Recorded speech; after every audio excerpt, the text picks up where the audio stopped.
Mike White has received a ton of praise over the past week from fans and media alike, but there has been a common narrative that I've heard, and I want to get to the bottom of it. Context matters. Did the Jets do wrong by Zach Wilson? Jets, Jets! And again, I do think that Zach Wilson gets held to a little bit of an unfair standard. I'll continue to say that. I will. And I think anybody, but Chris. Well, I'm just saying, that comes just with that pedigree, that draft pedigree. Well, I understand that. It's the second overall pick in the draft. But Justin by the Fields Jets. and Trevor Lawrence weren't held to that. You know, it's a little bit the New York media too. Justin Fields and them had some Jacksonville. Yes, I know. I get that. I agree. But that's where the I organization's got to be a little tougher and go, you know, this is WFAN and Joe the plumber from Queens who's never played football. He's starting an uprising here with the fans. And Joe the plumber that calls in and is like, yo, I think they should play Mike White. He was awesome last year. And I want to go, wait, he was awesome? I was just watching last year, and he played 2.5 games and threw 8 interceptions, and nobody cared then. But then Zach Wilson has a game, and we just absolutely got to get rid of him and throw him down the river. Welcome to Jets Talk. My name's Ryan. I'll be your pilot. If you're new here, hit that subscribe button. If you've been here before, welcome back. I love having you here. Boys and girls, I'm very excited about what we've gotten out of Mike White, and it seems like a lot of the fan base is too, and a lot of the media has given us a bunch of praise for having the cojones to bench a number 2 overall pick in favor of Mike White. But there's been a common narrative that I've heard from some fans and some media personalities, and Chris Sims kind of touched on it here in this clip that I just played. So it's the narrative of, oh, you know, there's an uprising of fans, and you know, they're doing wrong by Zach because they're listening to Joe the plumber. Who says, oh, I saw 2.5 games of Mike White, and, you know, he did all right. He had 8 interceptions is what Sims is kind of harping on here, and what I've heard. He's like, oh, well, you know, that's a terrible touchdown to turnover ratio. I understand that, but context matters. Let's take a look at the first game that Mike White came in on. This is the game against the Patriots where Zach Wilson got injured, got hit low. He winds up scoring a touchdown on the first, I don't know if it was the first play, but it was definitely like right after Zach Wilson got hurt. They were on the goal line. They scored a touchdown. I'm not going to give him a ton of credit for the touchdown because obviously Zach got him down to that point. The next time the Jets had the ball, the next time that Mike White was going down the field, you're talking third quarter. The Jets are down 31-7. 31-7. He throws an interception. This is hero ball at this point. 31-7, down 3 touchdowns. Like, I'm sorry. That's a lot to make up going against a Belichick defense with a team that, like, look, the Jets did not have a good defense last year. Let's call a spade a spade. Context matters. Hero ball, when you're down by that much, interceptions are going to happen. I'm not super beat up about it, not to mention he came in halfway through a game. The next week, he has a spectacular game, like Hall of Fame caliber game against the Bengals. Like, no joke. Because he had such a high completion percentage in his first start, he got into the Hall of Fame because of it. He has 2 interceptions in that game. Both of those interceptions were tipped balls. That's not on Mike White. Guy's got to catch the ball.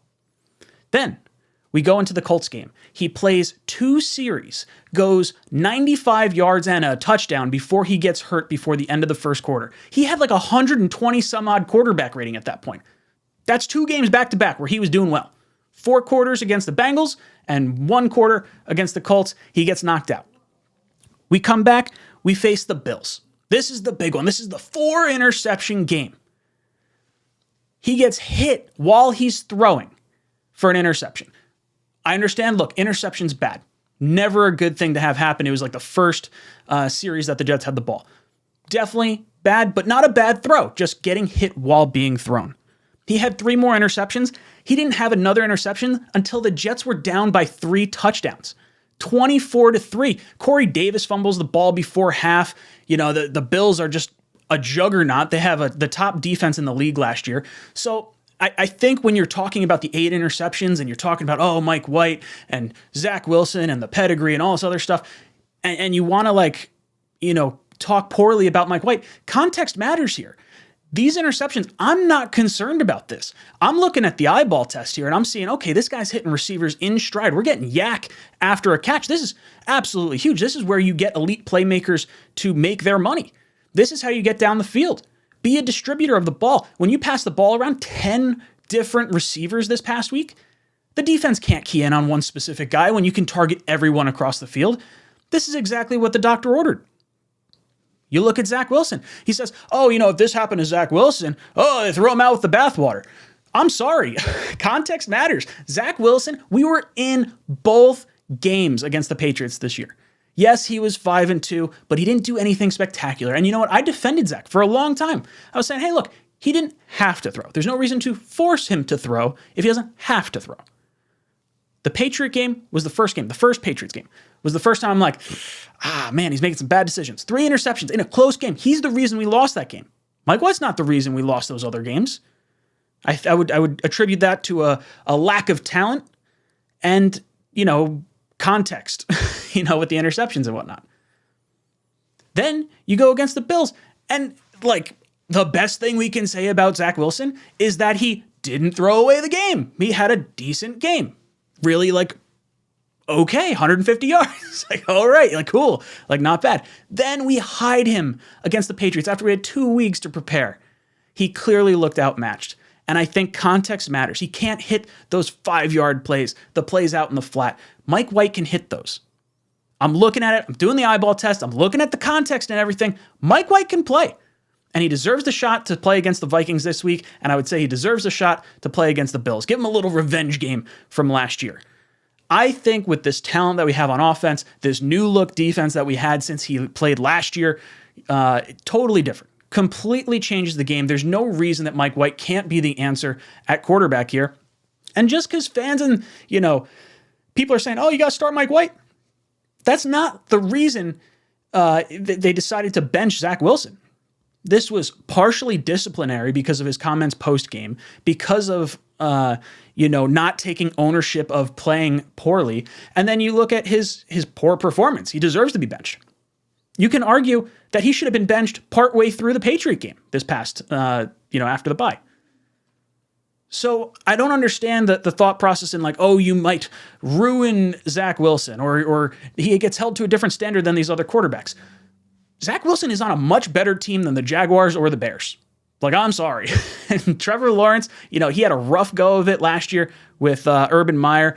Justin Fields just started clicking recently. Obviously, he's going to have to stay healthy and start to progress a little bit further and whatnot.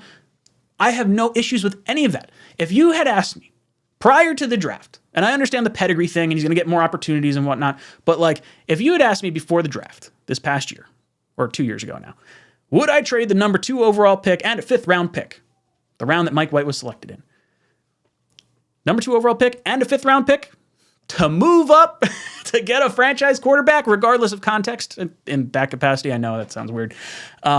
Yeah, I would do it. So you know what? We burn a 2nd round pick or a 2nd overall pick if that winds up being what winds up happening. Still a lot of football to play. But I like Mike White. I think he has earned the right to start for this team. I think the players have bought in. I think the coaches will eventually buy in. I think there's still a little hesitancy. It sounds like they still want to continue pushing the whole, we're going to go back to Zach narrative. I think Mike White's going to get us to the playoffs. I think he can win us a playoff game. I really do. Guys, let me know your thoughts of all this down below in the comments section. Is Mike White the guy? Or are we going to go back to Zach Wilson? Let me know in the comment section down below. And as always, go Jets.